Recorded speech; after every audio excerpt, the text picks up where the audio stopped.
Projectile ने hit किया है।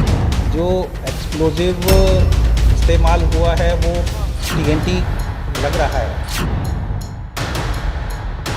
पंजाब का माहौल खराब करने दी कोशिशां। रॉकेट प्रपोजर से एक ग्रेनेड फेंका जाता है, अरे इसको माइनर अटैक और मेजर अटैक आप इसको कैसे कहेंगे? केजरीवाल की जो पंजाब में सरकार है, पंजाब की सुरक्षा अमन चैन के लिए हानिकारक है।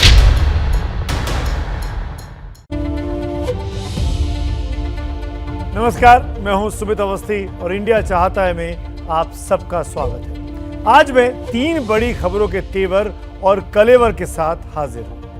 पहली खबर वो ये कि कैसे पाकिस्तान, तालिबान और खालिस्तान आंदोलन मिलकर पंजाब को आतंकी साजिश से त्रस्त करना चाहते हैं। दूसरी खबर है सांस्कृतिक और ऐतिहासिक धरोहरों पर धर्म संकट क्यों मंडरा रहा है। और तीसरी खबर श्रीलंका से है, जहां पेट की आग इतनी बढ़ गई है कि लोगों ने हुकूमत की लंका में अब दहन करना यानी आग लगानी शुरू कर दी है। तो शुरुआत पंजाब से करता हूं, जिस पर पाकिस्तानी आतंक का साया अब कश्मीर के बाद पंजाब पर मंडराता हुआ दिख रहा है। जिस तरह हफ्ते भर के अंदर ही पाकिस्तान की तरफ से आतंकी साजिशें लगातार रची गई, हमारा आज का सवाल भी इसी मुद्दे से जुड़ा हुआ है। और वो सवाल है कि क्या कश्मीर के बाद पंजाब पाकिस्तान के आतंकी निशाने पर आ गया है? अगर आपको लगता है हाँ, तो ABP न्यूज के ट्विटर हैंडल पर जाइए, ऑप्शन A को क्लिक करिए, और अगर आपको लगता है नहीं, तो हमारे पोल पर ऑप्शन B को क्लिक करिए। सवाल एक बार फिर दोहराता हूं कि क्या कश्मीर के बाद पंजाब अब पाकिस्तान के आतंकी निशाने पर आ गया है? कार्यक्रम के आखिर में नतीजे भी दिखाएंगे कि आखिरकार आप लोग क्या सोचते हैं कि जो कुछ पंजाब में हो रहा है उसके पीछे पाकिस्तान है या नहीं है। कल रात 7:45 बजे की बात है, जिस तरीके से मोहाली में पंजाब पुलिस के खुफिया ब्यूरो के दफ्तर पर रॉकेट से दागे जाने वाले ग्रेनेड से अचानक हमला हुआ, उसके बाद से कई सवाल उठे कि आखिरकार आतंक का यह धमाका कहीं किसी बड़े खतरे की आहट तो नहीं है। कल खुफिया दफ्तर के रूम नंबर 418 में एक रॉकेट गिरा, लेकिन इसके खतरे के ताप को पूरा पंजाब अब महसूस कर रहा है। इस मामले में पुलिस ने 2 लोगों को हिरासत में ले लिया है और हमले में इस्तेमाल संदिग्ध सफेद कार का भी पता लगा लिया है। NIA की टीम ने भी जांच का जिम्मा संभाल लिया है। साथ ही खालिस्तान और पाकिस्तान के एंगल से भी जांच शुरू हो गई है, क्योंकि पंजाब पाकिस्तान प्रायोजित आतंकवाद का भुक्तभोगी रहा है। अब की बार का धमाका क्यों और कैसे बेहद खतरनाक है, इसको समझने के लिए देखिए मेरे सहयोगी जगविंदर पटियाल और ओम प्रकाश तिवारी की ये एक्सक्लूसिव रिपोर्ट।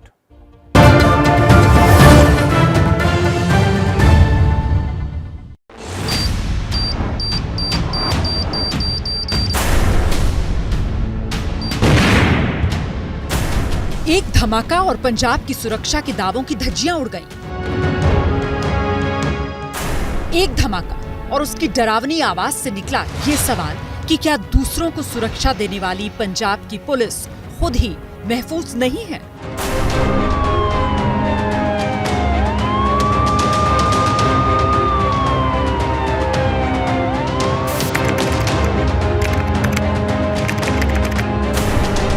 मोहाली में पुलिस खुफिया ब्यूरो के मुख्यालय पर सोमवार की शाम 7:45 बजे रॉकेट से दागे जाने वाले ग्रेनेड से हमला हुआ।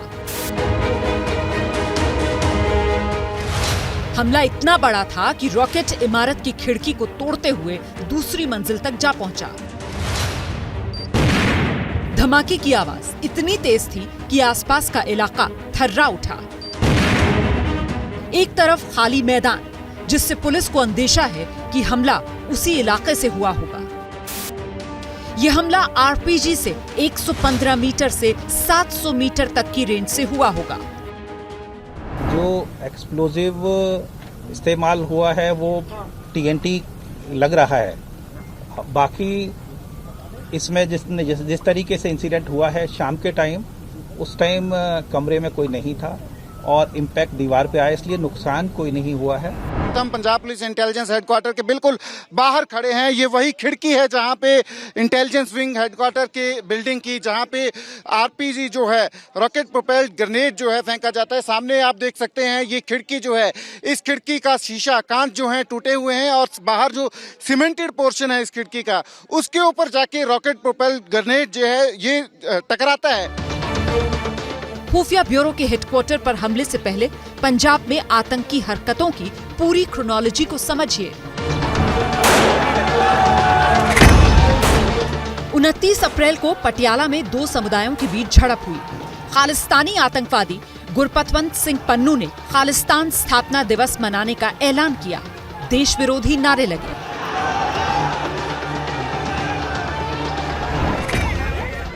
पांच मई को करनाल में बब्बर खालसा के 4 आतंकवादी आईईडी के साथ पकड़े गए। तरन तारण में 4 किलो आरडीएक्स के साथ 2 लोग गिरफ्तार हुए। फिर हिमाचल प्रदेश विधानसभा के गेट पर खालिस्तानी झंडे लहराए गए।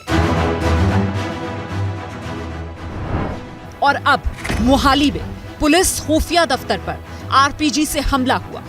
आखिर ये सारे हमले क्या कह रहे हैं?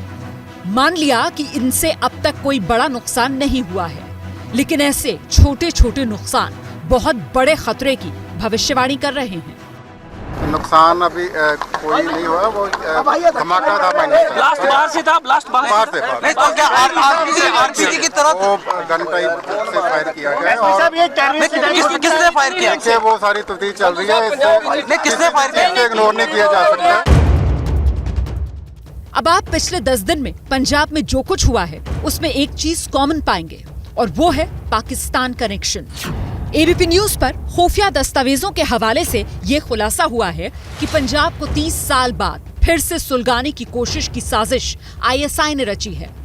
आईएसआई ने पंजाब में आतंकवादी घटनाओं को अंजाम देने के लिए नया आतंकवादी संगठन बनाया है और संगठन का नाम रखा है लश्कर-ए-खालसा। इस आतंकवादी गुट में शामिल आतंकवादियों को तालिबान के आतंकवादियों से ट्रेनिंग दिलवाई जा रही है। तालिबान के आतंकियों को आरपीजी समेत तमाम सैन्य अत्याधुनिक हथियार चलाने का तजुर्बा है। लगातार काफी अरसे तो पंजाब ਦਾ ਮਾਹੌਲ ਖਰਾਬ ਕਰਨ ਦੀਆਂ ਕੋਸ਼ਿਸ਼ਾਂ ਜਿਹੜੀਆਂ ਦੇਸ਼ ਦੇ ਦੁਸ਼ਮਣਾਂ ਵੱਲੋਂ ਹੁੰਦੀਆਂ ਰਹਿੰਦੀਆਂ ਨੇ ਔਰ ਪੰਜਾਬ ਦਾ ਜਿਹੜਾ ਭਾਈਚਾਰਾ ਉਹ ਇੰਨਾ ਮਜ਼ਬੂਤ ਹੈ ਕਿ ਉਹਨਾਂ ਦੀਆਂ ਕੋਸ਼ਿਸ਼ਾਂ ਦੇ ਬਾਵਜੂਦ ਉਹ ਆਪਣੇ ਇਰਾਦਿਆਂ 'ਚ ਸਫਲ ਨਹੀਂ ਹੁੰਦੇ। अब आप देखिए कि पटियाला की हिंसा से लेकर मोहाली के धमाके तक आतंक के सारे कनेक्शन कैसे जुड़ते हैं। आतंक की नई प्रयोगशाला पंजाब को बनाने की साजिश रची जा रही है। इसमें पंजाब और हरियाणा के स्थानीय गुंडों, गैंगस्टर और अपराधियों को शामिल करने की कोशिश हो रही है। उनको ड्रग्स के जरिए काली कमाई का लालच दिया जा रहा है। कश्मीर में जिस तरह पाकिस्तान की आतंकी साजिश वाली दाल गल नहीं रही है, उसके बाद उसने पंजाब की तरफ अपना फोकस किया है। एक तरफ पन्नू है जिस पर पाकिस्तान की मेहरबानी है, तो दूसरी तरफ मोहाली रॉकेट हमले में लश्कर-ए-खालसा का हाथ है और इसकी जिम्मेदारी सिख फॉर जस्टिस ने ली है। इससे आगे बढ़कर मोहाली रॉकेट हमले में पाकिस्तान में आईएसआई का पिट्ठू गैंगस्टर हरविंदर सिंह रिंडा मास्टरमाइंड हो सकता है। वैसे खतरा पंजाब ही नहीं बल्कि उससे आगे हिमाचल प्रदेश तक बढ़ गया है, क्योंकि सिख फॉर जस्टिस ने धर्मशाला में भी खालिस्तानी झंडा लहराया और हिमाचल के मुख्यमंत्री को धमकी दी है। चंडीगढ़ से जगविंदर पटियाल की रिपोर्ट। पुलिस के माथे पर चिंता की लकीरें इस बात से खिंच गई हैं कि हमला उस आरपीजी यानी रॉकेट प्रोपेल्ड ग्रेनेड से हुआ जो सेना के पास होता है। इसीलिए इस खतरे पर चिंता जताई जा रही है, लेकिन लगे हाथ राजनीति भी तेज है। उस राजनीति पर उंगली रखने से पहले मैं आपको आरपीजी के बारे में कुछ जानकारी दे देता हूं कि क्यों यह बेहद सेंसिटिव मामला है। यह आरपीजी कंधे पर रखकर दागा जाने वाला रॉकेट है। ये रॉकेट इतना ताकतवर होता है कि एंटी टैंक हथियार, बख्तरबंद गाड़ियां और प्लेन को भी तबाह कर सकता है। इसकी रेंज 700 मीटर तक होती है और इसका वजन महज 7 किलो का होता है। लेकिन इसको 50 मीटर की दूरी से निशाना लगाया जाए तो वह अचूक होता है। अगर 200 मीटर से निशाना लगाया जाए तो 50% टारगेट को भेदने की संभावना रहती है। इसको हल्का होने के कारण ही एक जगह से दूसरी जगह ले जाना आसान होता है। इसकी खुली जगह से इसको फायर किया जा सकता है। तालिबान की तरफ शक की सुई इसीलिए जाती है कि तालिबान ने अमेरिका के खिलाफ इसका यानी आरपीजी का बखूबी इस्तेमाल किया था। साथ ही कश्मीर में आतंकियों के पास एक दो बार आरपीजी एजेंसियों के हाथ लगे हैं जिनका आतंकवादी संगठन इस्तेमाल कर रहे थे। और इससे आप समझ सकते हैं कि पंजाब को दहलाने के लिए कैसी साजिश अब पाकिस्तान रच रहा है, जिसमें कश्मीरी आतंकी भी शामिल हैं। पाकिस्तान की खुफिया एजेंसी ISI पर भी इसके लिए शक जाता है। यह खतरा इसलिए भी बड़ा है कि इसमें तालिबान का भी अब कनेक्शन सामने आ रहा है। बावजूद इसके इस गंभीर खतरे की तोड़ ढूंढने की जगह राजनीति जमकर हो रही है, जबकि कई ऐसे सवाल हैं जिनका जवाब दिया जाना अभी भी बाकी है। मेरे सहयोगी जगविंदर पटियाल की चंडीगढ़ से खास रिपोर्ट।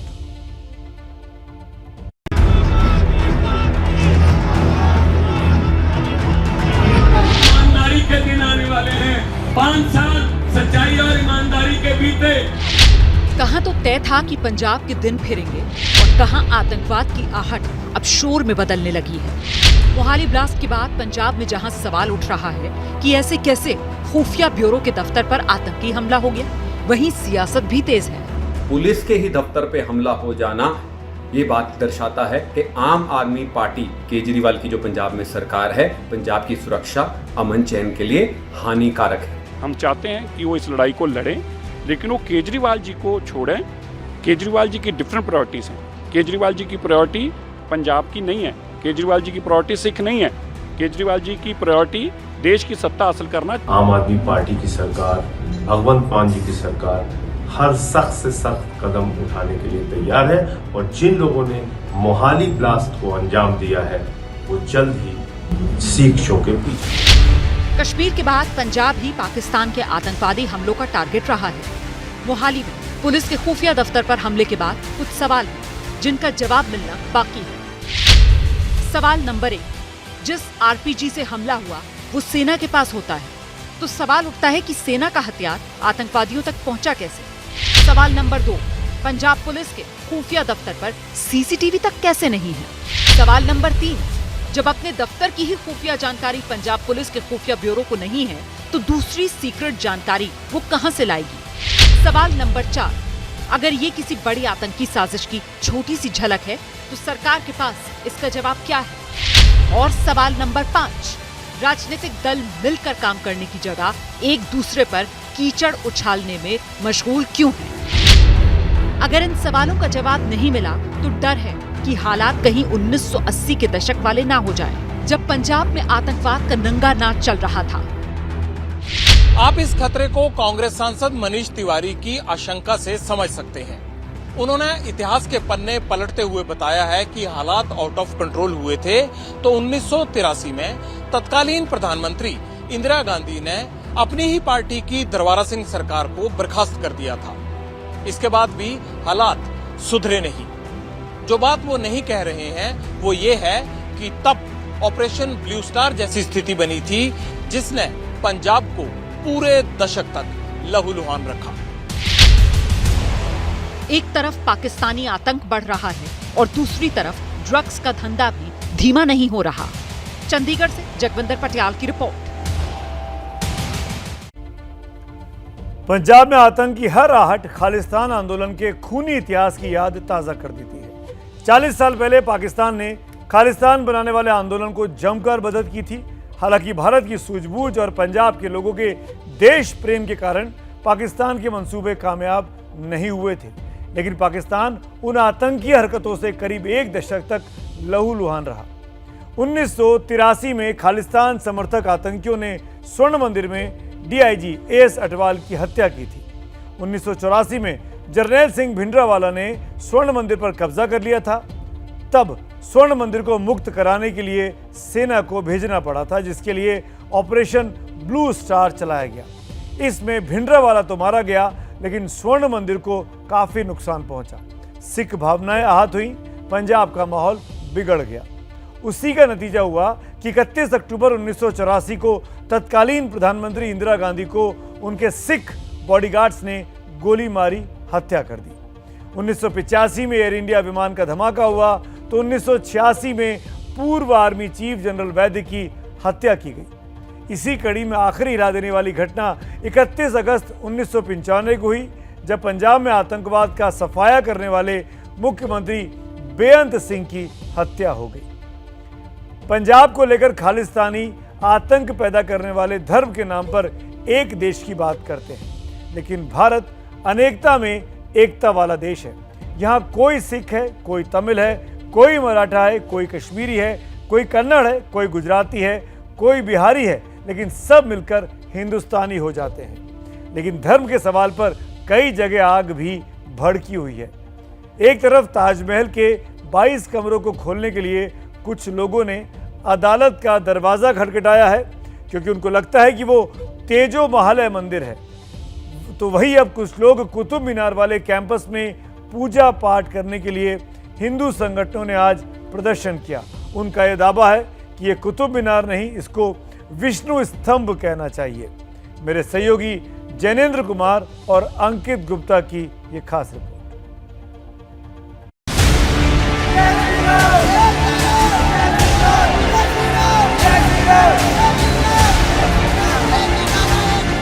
दिल्ली का कुतुब मीनार देखो।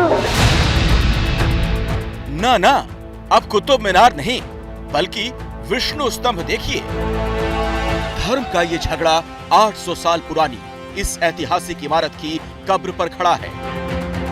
इतिहास के पन्नों ने जिस 72.5 मीटर ऊंची इस मीनार को कुतुब मीनार के नाम से संजोकर रखा है, उसके बारे में धर्म के नए व्याख्याकार कुछ और कह रहे हैं। वो कह रहे हैं इसे कुतुब मीनार नहीं जनाब, विष्णु स्तंभ कहिए। कुतुब मीनार के सामने चालीसा पाठ करेंगे, यहाँ पे हमारा पूजा करेंगे। कुतुब मीनार बना रखा है, विष्णु स्तंभ है, इसका सर्वे कर कर, इसकी खुदाई कराकर इसका पता किया जाए यह हिंदू मंदिर है। कुतुब मीनार का नाम भी हिंदू उसके विष्णु रखा जाए। स्तंभ जो है पुराना जो है विष्णु स्तंभ के नाम से जाना जाए। इन प्रदर्शनकारियों ने कुतुब मीनार में घुसने की कोशिश की, लेकिन पुलिस ने रोक दिया। मांग वही पुरानी है कि ये कहने को गुलाम वंश के सुल्तान कुतुबुद्दीन ऐबक और उसके दामाद इल्तुतमिश का बनवाया हुआ है, लेकिन असल में तो ये हिंदू मंदिर है, और जब हिंदू मंदिर है तो यहाँ पूजा पाठ होनी चाहिए। बड़ी संख्या में पुलिस बल मौजूद है, और जब ये प्रदर्शनकारी आगे बढ़ने की कोशिश इन्होंने की तो पुलिस ने इन्हें रोक दिया। अब ये सड़क पर ही बैठकर जय श्री राम के नारे लगा रहे हैं। इनका कहना है कि कुतुब मीनार जो है वो पहले एक हिंदू धार्मिक स्थल था, जिसे तोड़कर कुतुब मीनार बनाया गया। इनकी मांग सर्वे करवाने की है और साथ ही उसे विष्णु स्तंभ घोषित करने की है। अब आप इस प्रदर्शन के पीछे के धार्मिक दर्शन को समझिए। मंदिर की दुहाई देने वालों का दावा है कुतुब मीनार परिसर में गणेश जी की 2 मूर्तियां हैं। एक की पहचान पिंजरे में गणेश के तौर पर हो चुकी है, दूसरे की पहचान उल्टा गणेश के तौर पर है। वैसे ही प्रवेश द्वार पर लिखे शिलालेख पर लिखा है जहां मस्जिद है वहां 27 हिंदू और जैन मंदिरों का मलबा था। पिछले महीने साकेत कोर्ट में जब मामले की सुनवाई हुई तो कहा गया परिसर में और भी मूर्तियां हैं जो जहां तहां रखी हुई हैं, उन्हें एक जगह रखकर हिंदुओं को पूजा पाठ की इजाजत मिलनी चाहिए। इस इजाजत के पीछे तर्क ये कि 2004 से पहले यहाँ पूजा पाठ होती थी।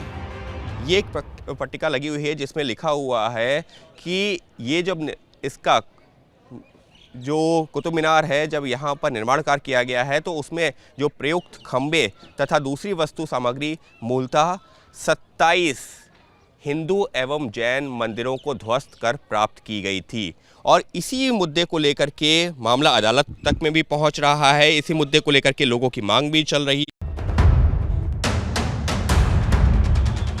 इतिहास और परंपरा की भूल भुलैया में आज हिंदू संगठन की ओर से प्रदर्शन भी किया गया।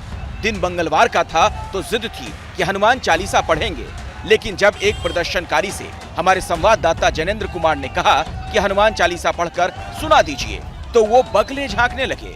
जय हनुमान ज्ञान गुण सागर, जय कपीश तो जागर, रामदूत अतुलित बलधामा, अंजनी पुत्र वन सुतनामा, महावीर विक्रम बजरंग, कुमार निवास सूत के संगे, जय कानन कुंडल कुंचित केसा,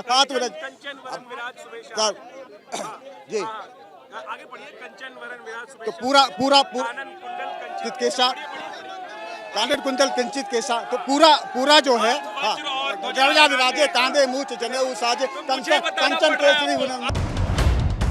कुतुब मीनार का ये विवाद तब सुर्खियां बटोर रहा है जब मुगल काल के एक स्मारक ताजमहल के भी तेजोमय मंदिर होने का विवाद चल रहा है। ताजमहल की बात हो रही है, दूसरी तीसरी बातें हो रही हैं, तो ये होना तो ये चाहिए था कि जो लोग इस मुल्क की दौलत लूट के बाहर चले गए, चाहे वो मालिया है, चाहे मोदी है, दूसरे कोई मोदी है, तो बजाय वो दौलत वहाँ से वापस ले आते, ये यहाँ जो हमारे मुगलों के वक्त में असासे बने हुए हैं, मस्जिदें बनी हुई हैं, किले बने हुए हैं, ताजमहल बना हुआ है, उनको बिगाड़ना चाहते हैं, उनके पीछे पड़े हुए हैं, इससे कुछ हासिल नहीं होगा। ताजमहल के बंद 22 कमरों का राज बाहर लाने की मांग को लेकर इलाहाबाद हाईकोर्ट में अर्जी दी गई है, जिस पर आज हड़ताल की वजह से सुनवाई नहीं हो पाई। अब वो सुनवाई 12 मई को होगी। जो ताजमहल के जो 7 स्टोरी बिल्डिंग है उसमें जो नीचे जो कमरे हैं, उन कमरों में आखिर है क्या, आखिर क्यों उन कमरों का रहस्य इतना रहस्यमयी है कि 1934 में आखिरी बार ये कमरे खुले और उसके बाद 2015 में गुपचुप तरीके से खुले। तो आखिर ऐसा उन कमरों में है क्या जो कि इस देश की जनता ये जानना चाहती है, कि इन कमरों का रहस्य जानना चाहती है। ताजमहल दुनिया के 7 अजूबों में गिना जाता है, लेकिन आज वो धर्म युद्ध के उन्माद में फंसा हुआ है। प्रेम की इस निशानी के नीचे आखिर शिव मंदिर के निशान जो ढूंढे जा रहे हैं। दिल्ली में जैनेंद्र कुमार के साथ अंकित गुप्ता की रिपोर्ट।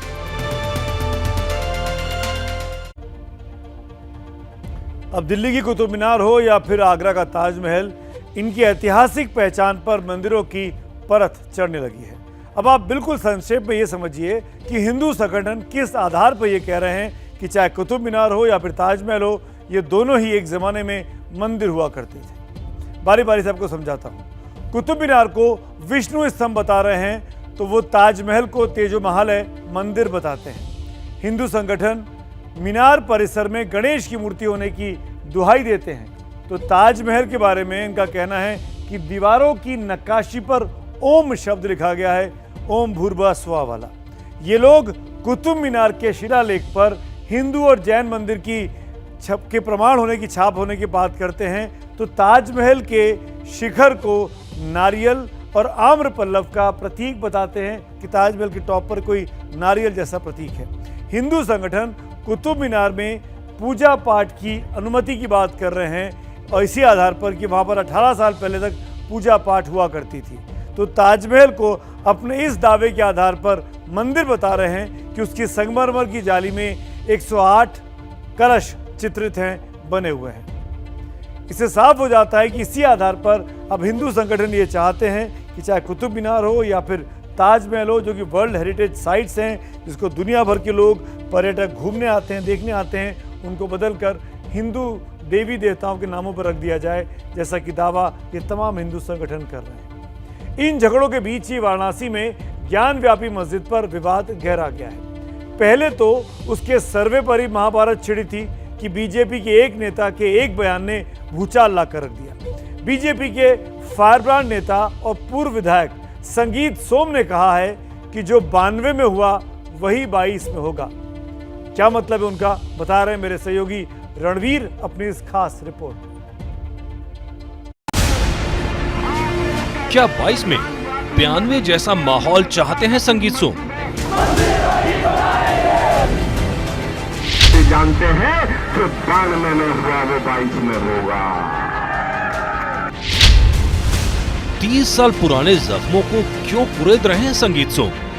मंदिर तोड़ तोड़ के मस्जिदें बनाई थी, अगर उनका सर्वेक्षण हो के वो दोबारा से अपने असली रूप में मंदिर आ रहे हैं तो इसमें दिक्कत क्या है? महाराणा प्रताप की जयंती पर संगीत सोम ने क्यों शुरू की महाभारत? क्यों और क्यों?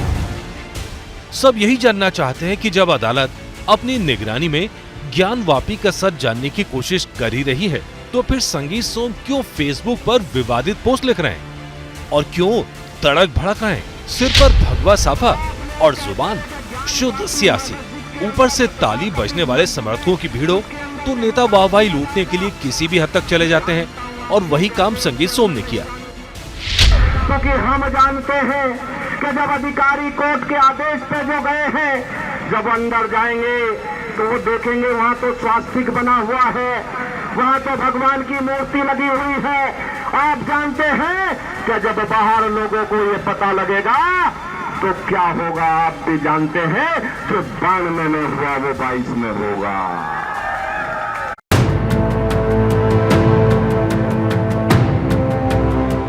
92 के हालात तो इतने खराब थे कि अयोध्या में राम भक्तों का खून तक बह गया था।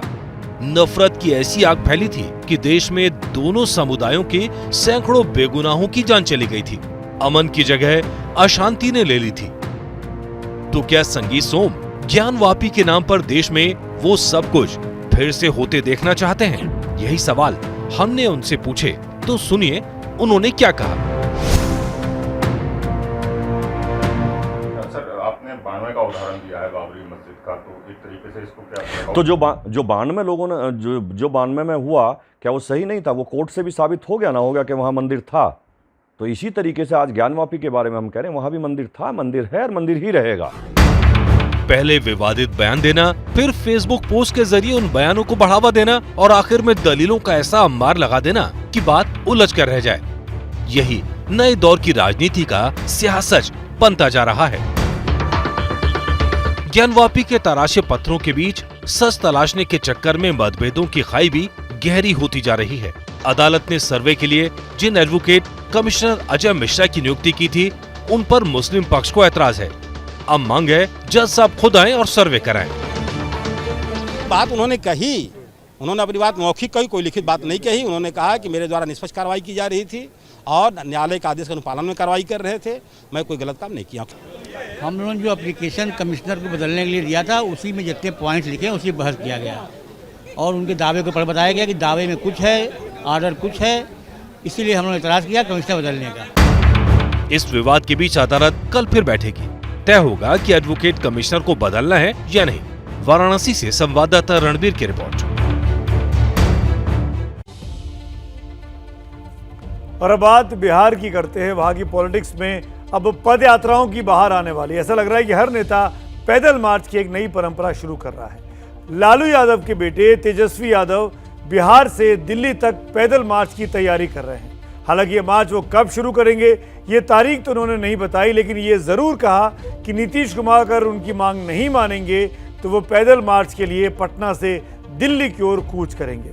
आखिर क्यों तेजस्वी यादव पैदल मार्च पर उतारू हैं और उनकी मांग है क्या, और क्यों बिहार की राजनीति में प्रशांत कुमार पीके की एंट्री के बाद पैदल मार्च, प्रशांत किशोर की एंट्री के बाद पैदल मार्च तेजस्वी को अच्छा लगने लगा है? क्योंकि पीके भी पैदल मार्च कर रहे हैं 2 अक्टूबर से, जवाब में तेजस्वी भी पैदल मार्च कर रहे हैं। क्या है पूरी कहानी, इसको अगर समझना है तो देखिए मेरे सहयोगी प्रकाश कुमार की ये खास रिपोर्ट। पैदल यात्रा जाति जनगणना को लेकर के करनी पड़ेगी। पैदल चल करके, पद यात्रा करके दिल्ली कूच कर। पैदल मार्च और पैदल मार्च। तेजस्वी यादव गर्मी की भरी दोपहरी में भी दिल्ली तक पैदल मार्च करने को बेताब हैं। लेकिन उनका ये पैदल मार्च उस ग्लास की तरह है जो पानी से आधा भरा है। बाकी के आधे ग्लास में लोगों को पॉलिटिक्स ज्यादा नजर आ रही है। और पॉलिटिक्स के पीछे मकसद क्या है वो हम आपको बताएं, उससे पहले तेजस्वी यादव को जरा फिर से सुन लीजिए। केवल एक ही चारा नजर आ रहा है कि अब सड़क पर उतरना पड़ेगा और बिहार से दिल्ली पैदल यात्रा जाति जनगणना को लेकर के करनी पड़ेगी। हमारा सवाल है मुख्यमंत्री जी से कि भाई आखिर कौन सी ऐसी कठिनाई है जो आप जातीय जनगणना को लेकर के आप सभी से बात नहीं कर रहे हैं, और आपके कमिटमेंट के बाद भी बिहार विधानसभा में अगर ये नहीं होता है तो कौन विश्वास करेगा इस संस्था पर? लालू के छोटे लाल पहले भी जातिगत जनगणना की मांग उठाते रहे हैं, लेकिन कभी उन्होंने पैदल मार्च का जिक्र नहीं किया। लेकिन अचानक से वो पैदल ही दिल्ली कूच करने के मूड में आ गए हैं, वो भी तब जब नीतीश सरकार खुद जातिगत जनगणना कराने के पक्ष में है। सरकार में इन सब चीज़ों के लिए कॉन्शसनेस है, पहले से ही हमने गाइड किया हो गया है, लेकिन सब लोगों की राय लेंगे तभी ना भाई और कैसे किया जाए, किस तरह से इसको लोगों की राय ली जाए। जो तेजस्वी चाहते हैं वही तो नीतीश भी चाहते हैं, लेकिन तेज प्रताप के अर्जुन हैं कि पैदल मार्च के लिए बेसब्र हुए जा रहे हैं। कुछ दिनों पहले बिहार में पैदल मार्च करने का ऐलान चुनावी रणनीतिकार प्रशांत किशोर ने भी किया था। तेजस्वी यादव की इस पदयात्रा की हड़बड़ी को भी इसी से जोड़कर देखा जा रहा है। जानकार मानते हैं कि प्रशांत किशोर की पदयात्रा राजनीति में कई को पैदल कर सकता है। ऐसे में यह भी देखना होगा कि बिहार में क्या पैदल पॉलिटिक्स की शुरुआत हो रही है।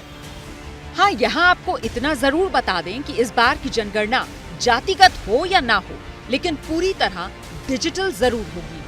इस बार हमने तय किया है कि आने वाली जनगणना जो अभी रुकी पड़ी है कोविड के कारण, वो जनगणना जब भी शुरू होगी वो ई जनगणना होगी, इलेक्ट्रॉनिक जनगणना होगी और 100% परफेक्ट जनगणना होगी, जिसके आधार पर देश के आगामी 25 साल के विकास का खाता खींचा जाएगा। खैर, तेजस्वी अगर पैदल चलकर दिल्ली आ भी जाएं, तो उनके पैरों में छाले ही पड़ेंगे, मिलेगा कुछ नहीं, क्योंकि केंद्र सरकार अभी जातिगत जनगणना के मूड में बिल्कुल भी नहीं दिखती।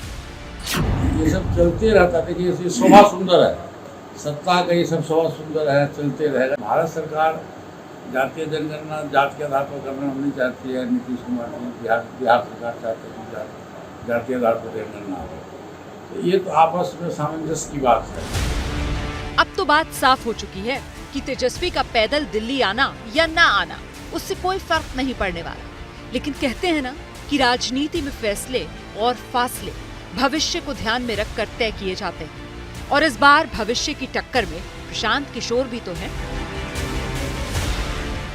और बात अशांत हो चुके पड़ोसी देश श्रीलंका की। कल रात से श्रीलंका में हालात बेहद खराब हो चुके हैं। अपनी ही चुनी हुई सरकार के खिलाफ जनता इतने गुस्से में है कि वो सब कुछ आग के हवाले करते जा रही है। पुलिस से हालात नहीं संभले तो सेना को अब सड़क पर उतरना पड़ा है, और सेना को आदेश मिला है कि सार्वजनिक संपत्ति को नुकसान पहुंचाने वालों को सीधे गोली मार दे।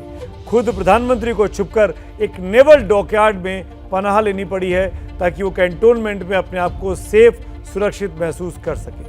आलम यह है कि शांति के प्रतीक बुद्ध को मानने वाले श्रीलंकाई नागरिक गृहयुद्ध छेड़े हुए हैं। आखिर क्यों ये हालात है, देखिए ये खास रिपोर्ट।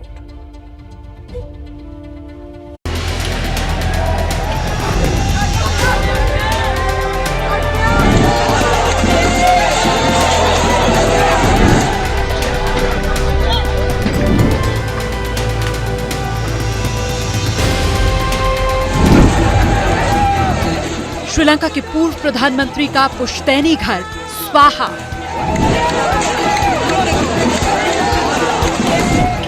श्रीलंका के प्रधानमंत्री आवास पर खड़ी गाड़ियां स्वाहा।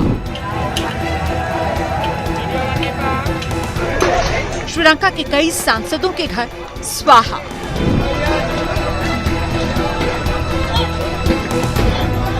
श्रीलंका के सबसे बड़े होटल में से एक भी स्वाहा। बीते 24 घंटे में श्रीलंका में सब कुछ ऐसे ही स्वाहा हो रहा है। भीड़ के सिर पर गुस्सा इस कदर सवार है कि वो अपने रास्ते में आने वाली हर चीज को आग के हवाले करती जा रही है।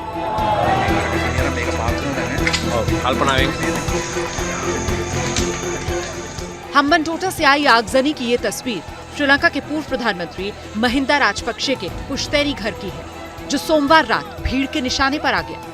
महिंदा राजपक्षे ने जैसे ही देर शाम इस्तीफा दिया, गुस्साई भीड़ ने हम्बनटोटा में उनके घर को आग के हवाले कर दिया।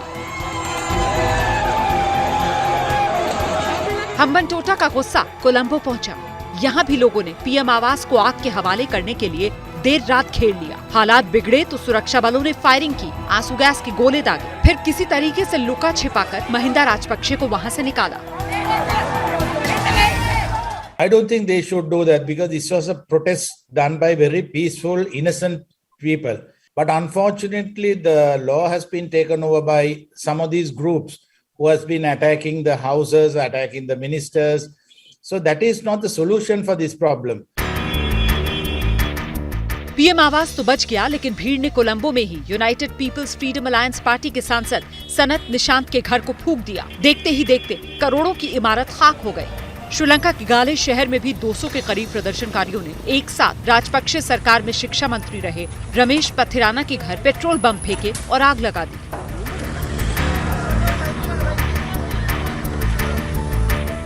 श्रीलंका में आगजनी का दौर पूरी रात चलता रहा। भीड़ ने कोलंबो से 100 किलोमीटर दूर पुर्नागाला में भी राजपक्षे की पार्टी के सांसद जॉनसन फर्नांडो के घर में आगजनी की और भीड़ के गुस्से की जद में श्रीलंका फ्रीडम पार्टी के सांसद अरुणदिका फर्नांडो का घर भी आया।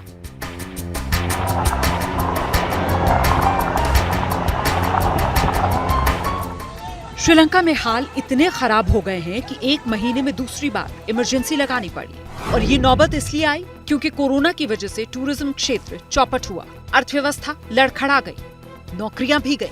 सरकार की जैविक खेती की नीति के चलते अनाज का उत्पादन बेहद कम हुआ, अनाज महंगा हो गया, अर्थव्यवस्था पर बोझ पड़ा तो विदेशी कर्ज के भुगतान में श्रीलंकाई सरकार फेल हो गई। पुराने कर्ज चुकाने के लिए फिर से नया कर्ज लेना पड़ा। श्रीलंका में महंगाई ने सारे रिकॉर्ड तोड़ दिए, जनता परेशान है। श्रीलंका के लोग अपनी ही सरकार से किस कदर नफरत कर बैठे हैं, ये उसकी सबसे भयानक तस्वीर है। भीड़ को शक था कि राजपक्षे के करीबी जॉनसन फर्नांडो आगजनी में बच गए हैं और वो इसी कार से कहीं भाग रहे हैं। बस फिर क्या था, भीड़ ने कार को घेरा और फिर झील में जल समाधि के लिए पलट दिया। हालांकि गनीमत रही कि इस कार में जॉनसन फर्नांडो सवार नहीं थे, वो पहले ही शहर छोड़ चुके थे। लोगों में नाराजगी सिर्फ सरकार से नहीं बल्कि विपक्ष से भी है। श्रीलंका में नेता विपक्ष सजीत प्रेमदासा का काफिला राष्ट्रपति सचिवालय से होकर गुजर ही रहा था कि भीड़ ने उनके काफिले को भी घेर लिया और लाठी डंडों से हमले शुरू कर दिए। सुरक्षा बलों ने मुस्तैदी नहीं दिखाई होती तो प्रेमदासा की जान बचनी मुश्किल थी। गुस्साई भीड़ ना तो पुलिस की सुन रही है और ना ही सेना की। वो सब कुछ फूंक देना चाहती है, खासतौर पर उन नेताओं के घर जिनकी नाकामियों की वजह से श्रीलंका भूखमरी के कगार पर खड़ा है। भारत के पड़ोस में अब हालात लगातार बिगड़ रहे हैं।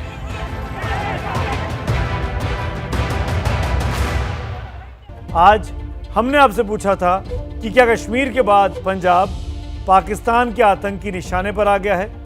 एबीपी न्यूज़ के ट्विटर हैंडल @ABP न्यूज़ पर जाकर आप लोगों ने जो जवाब दिए हैं उसमें 75% लोगों ने हाँ में जवाब दिया है, 25% ने ना में जवाब दिया है। यानी ज्यादातर लोग ये मान रहे हैं कि कश्मीर के बाद पंजाब अब पाकिस्तान के आतंकी निशाने पर आ गया है।